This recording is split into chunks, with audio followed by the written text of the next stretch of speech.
we are joined by Coleman Nee. He's the National Senior Vice Commander and Veteran Advocate and Marine Corps Iraq veteran. All day today, we are joining our Boston affiliate WRKO for their radiothon to benefit the Disabled American Veterans Department of Massachusetts.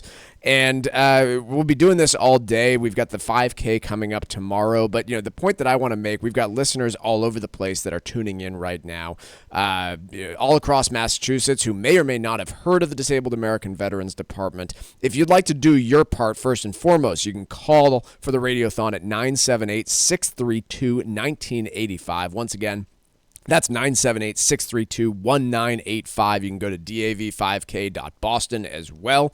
But really, what I want to be doing today is just educating folks on what it is the DAV does across the country, and particularly here in Massachusetts. So particularly excited. Coleman, thanks for joining us. Appreciate it. And join us right here in studio. Thank you. Yeah, thank you very much for having me. And I've been listening to that sports prize package. That sounds pretty amazing. Sounds pretty darn good. Yeah, Somebody's going to be walking away with something special. Yeah.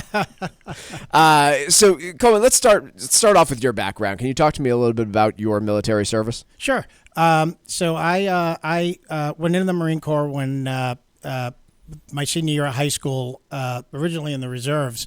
I went to boot camp. I went to Parris Island. I did my training down in Camp Lejeune, North Carolina, and I came back and was actively drilling at a local reserve unit.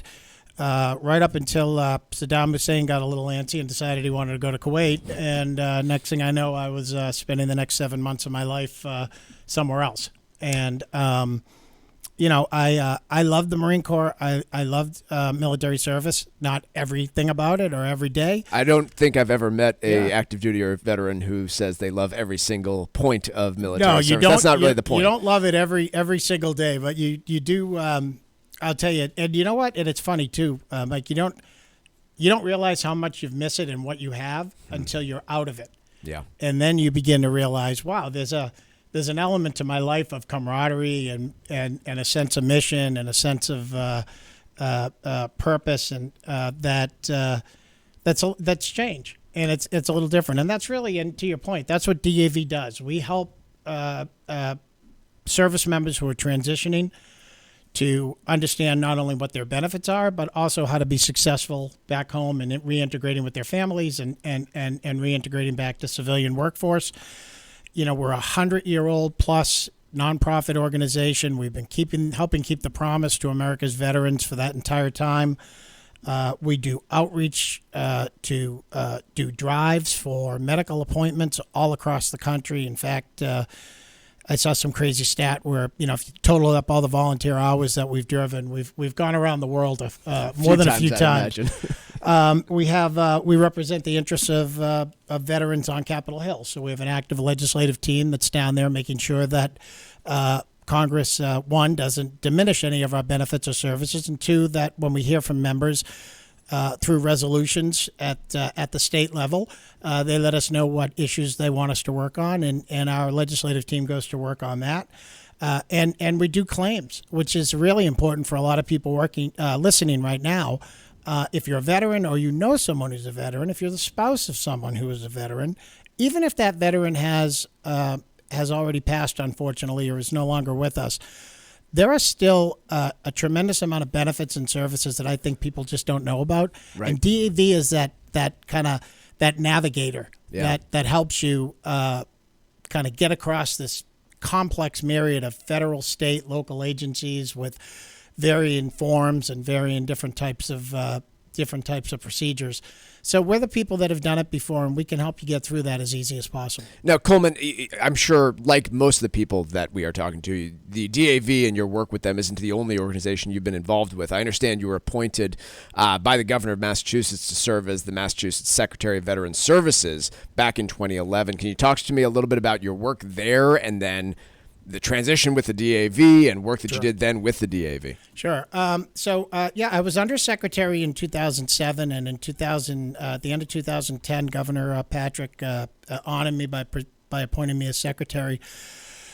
If you think back to those times, 2007 to 2015, I mean, these were like the height of our troubles in Iraq and Afghanistan, and it was a very, I would say, the most challenging position I've ever had, but at the same time too, also the most rewarding, because we were able, and I give all the credit to the team, the people that worked around me, to be able to take an office that had somewhat become a little calcified in terms of how we did services for the previous generations, and really adjust it and do the outreach for today's veterans.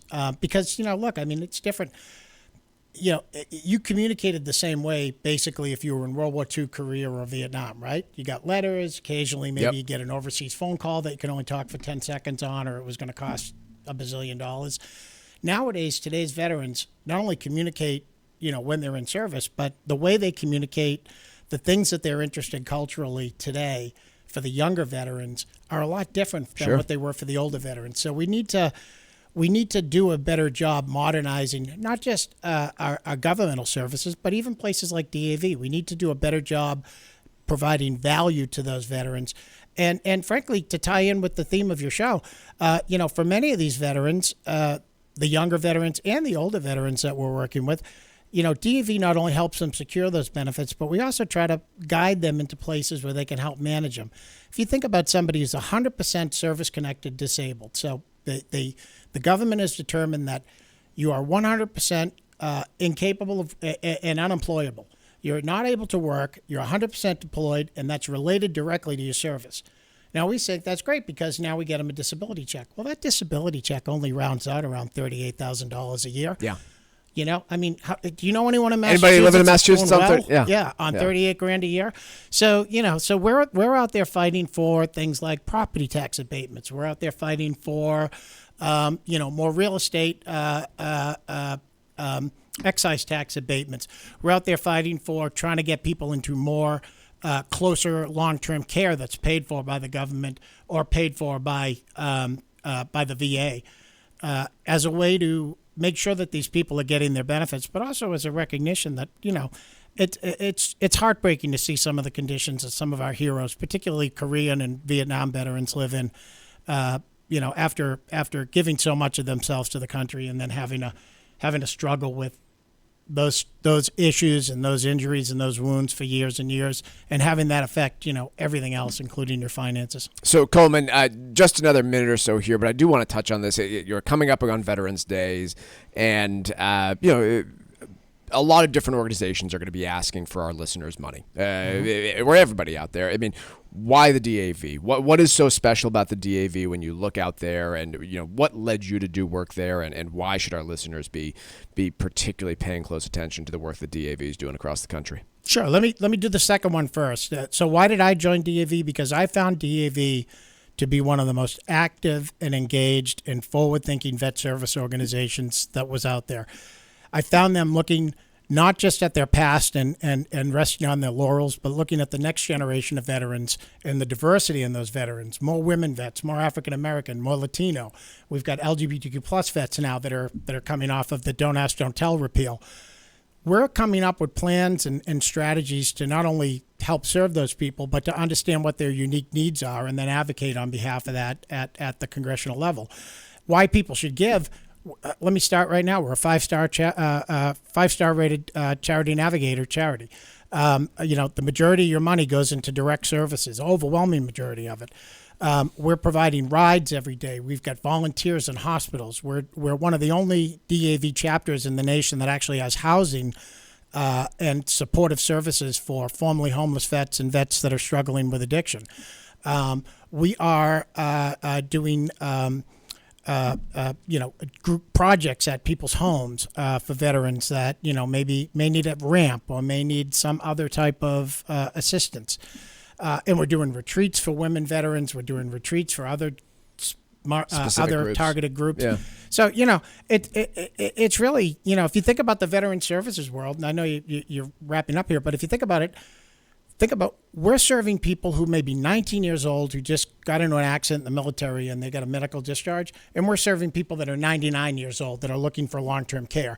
And there's a lot in between there. Yeah. So people ask what we're doing. It's like, look at the sum of a person's life, and we're trying to meet that need at every stage of that life. If you can afford to do so, we ask that you give. If you'd like to support the Disabled American Veterans Department of Massachusetts, call 978-632-1985. Again, that number, 978-632-1985, or visit dav5k.boston. We've got to take a quick break. Coleman, really appreciate you joining us, talk to us about your Thank you for doing experience. this every year. Thank You guys so are much. great. Thank you so much. Quick break. We'll be right back.